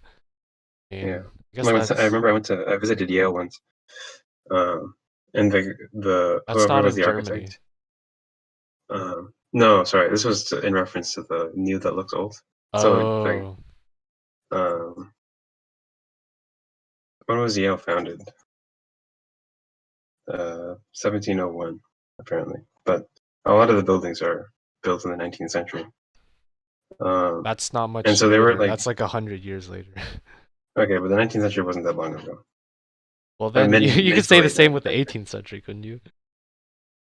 Mm, okay. Anyway, the guide was talking about how the architect uh, forced like he like made little burn marks on the building or whatever. He would like purposefully age the building, um, so that it would like kind of fit with the rest of the campus or whatever. Oh, that was interesting. Well, I guess if it's for a style, that makes sense. And it would look like a sore thumb if you had like all your old buildings and then you just had a Burj Yeah. Khalifa modern skyscraper in the middle. Well, I mean, CMU campus is kind of like that. You got some old buildings, and you got some And then you got Gates. got like I pepper. Yeah, you got the Gates. mean, Gates is the only modern looking. Oh, Tupper is a very modern looking Oh, building. Tepper too. But those are like the And only also two. you haven't seen the new one. They built another one. Where? Uh, the TCS. It's like right across from, I Uh, mean, it's like right next to the Tepper.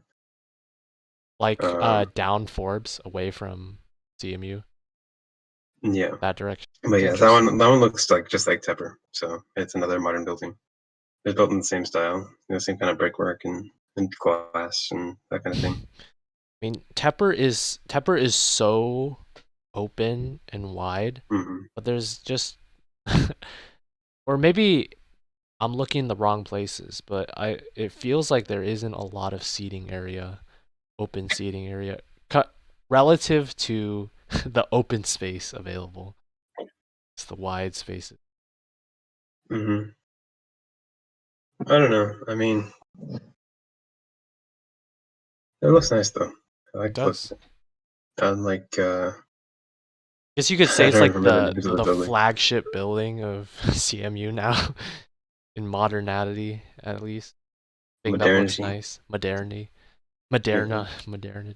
Wien. Yeah, Wien is not a nice looking building. Yeah. Wien, I don't know. It just doesn't make sense either. Like, where's it doesn't even have a accessible first floor for most people. Second floor, Yeah. third floor. Yeah, it doesn't really make sense. I mean, you could say that about the whole campus. It's just a giant slope down and Yeah. a ton of verticality, like around Neil Simon Yeah, there's like a gates. big hill though, right? Well, So exactly. So there's not much you why'd can they do build about it that. on the giant hill? Well, it's Pittsburgh, so Well, there's is like hills. Pittsburgh that hilly? Yeah, you know the cut? There used to be like a big like ravine or whatever. There's like a creek there, and they have to like fill it in order to make the cut. In between like the UC and the Yeah, acting building. yeah. I was forgetting. I'm forgetting I where don't know any of exactly the the names of cut buildings, was. dude. Yeah, I haven't like the only time I set foot on campus is to get tested. you do that once a week. Mm-hmm. Yeah, I also go to the gym, so I guess 3 times a week I go. You take Yeah, a I work bus out. to get there. Mm-hmm. How long does it? How many people are on the bus usually? Like now. Well, one time I went, the bus was completely empty. I was the only person other than the bus driver in the bus. Um, but that's not usually how it is. Usually there's a couple more people. It's not as much as when we were there. Um, Well, it like makes sense because like I yeah. feel like especially around that area, probably a good percentage of bus goers are CMU students, I would say. Mm-hmm. Like when we were there, the buses got pretty full. They got really Especially full. at like peak hours. Mm-hmm. Like there were times when the bus driver said it's like too full. I remember You those. cannot come in. Yeah. I completely I did not even remember that until like a week ago, and I was talking with one of my friends about it. How the bus like sometimes actually was full, like you could not enter because it was too full.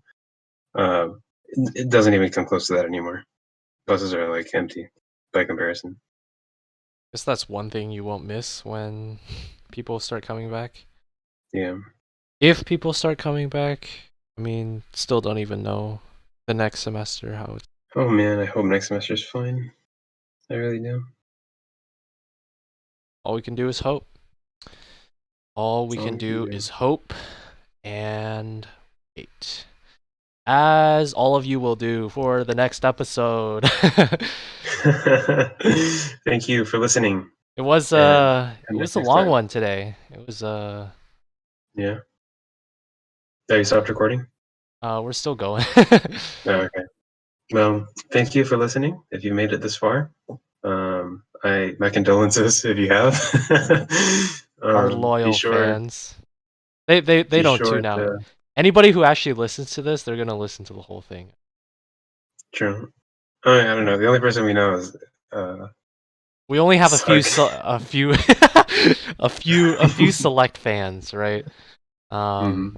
And shout out to the to the day ones, Yeah. the big fans. Big fan. Hmm.